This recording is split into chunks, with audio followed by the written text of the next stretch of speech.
सभी मित्रों को पंडित ओमकारनाथ मिश्रा जी की तरफ से राधे राधे, जय श्री कृष्णा। मित्रों, आज हम चर्चा करेंगे पारिवारिक समस्याओं के विषय को लेकर।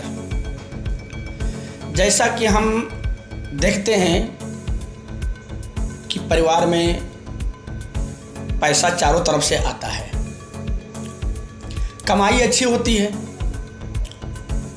पैसा घर में टिक नहीं पाता है। परिवार का कोई भी व्यक्ति किसी ना किसी बीमारी से हमेशा ग्रसित रहता है। अनेक प्रकार के पूजा पाठ करने के उपरांत भी कष्टों से सामना करना पड़ता है। इन सब का एक ही कारण है कि हमारे घर में पितृदोष हो चुका है। हमारे जो पूर्वज हैं उनको शांति नहीं मिल पा रही है। हमारे द्वारा किए गए कर्मों को देखकर उनको पीड़ा होती है, उनको दुख होता है। भले ही हम पितृपक्ष में श्राद्ध करते हैं, गया तीर्थ में जाते हैं, लेकिन सबके बावजूद हमारे पितर हमसे प्रसन्न नहीं हो पाते हैं। तो इन समस्याओं से निकलने के लिए एक उत्तम आसान उपाय पितृपक्ष में श्रीमद् भागवत महापुराण का मूल पाठ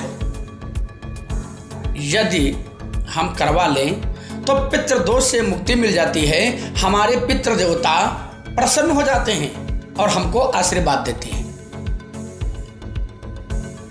आगे आने वाली 18 तारीख को पूर्णिमा तिथि की श्राद्ध है। इसके बाद 19 तारीख से पितृपक्ष प्रारंभ हो जाएगा। 15 दिनों तक हम सभी अपने घर में अपने पूर्वजों के लिए, अपने पितरों के लिए श्राद्ध करते हैं, ब्राह्मण भोजन करवाते हैं, दक्षिणा देते हैं। सबके बावजूद हम अनेक प्रकार की समस्याओं से घिरे ही रहते हैं। जब अपने घर में या किसी तीर्थ स्थान में किसी योग्य ब्राह्मण के द्वारा 7 दिन तक पूरी श्रीमद् भागवत महापुराण का पाठ हो जाए, पितृदोष से तो मुक्ति मिलना ही मिलना है। पितृ प्रसन्न होंगे, आशीर्वाद देंगे और भगवान के धाम में पहुंच जाएंगे, भगवान के चरणों में पहुंच जाएंगे। और इधर जो हम आर्थिक समस्याओं से गुजर रहे हैं, उन आर्थिक समस्याओं से हमको मुक्ति मिल जाएगी, राहत मिल जाएगी। तो मित्रों, यह कलयुग में बहुत आसान एवं सरल उपाय भागवत में ही बताया गया है। गोकर्ण जी ने गया में जाकर पिंडदान किया, अनेक तीर्थों में पिंडदान किया, लेकिन भाई धुंधकारी जो प्रेत बना था उसका उद्धार नहीं हुआ। पुनः जब गंगा जी के किनारे गोकर्ण जी ने 7 दिन तक भागवत की कथा को श्रवण कराया, धुंधकारी प्रेत बना है, बांस में छिपकर बैठा है और 7 दिन तक प्रेत योनि में भागवत को श्रवण किया। वैकुंठ से विमान आया और उस विमान में बैठकर भगवान के धाम में पहुंचा है। ये भागवत का महत्व है। और पितृपक्ष में जो श्रीमद् भागवत महापुराण का पाठ अपने घर पर या देवालय में या गंगा मैया के तट पर किया जाता है, इसमें कोई खर्चा नहीं आता है। इसमें लाइट, साउंड, माइक, पंडाल की कोई भी प्रकार की आवश्यकता नहीं होती है, किसी भी प्रकार की आवश्यकता नहीं है। मात्र 400-500 रुपये का खर्चा 7 दिन में, जैसे धूप बत्ती है, हवन सामग्री है, अंतिम दोष में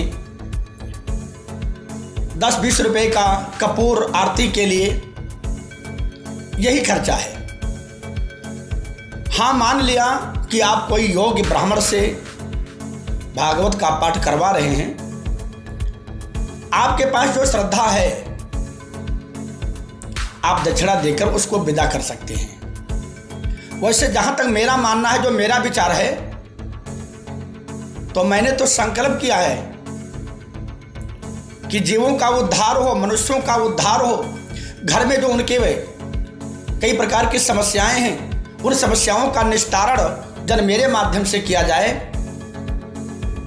तो इसके लिए मैं कोई चार्ज भी नहीं ले सकता हूं। ये मेरा विचार नहीं है कि हमको कोई शुल्क चाहिए।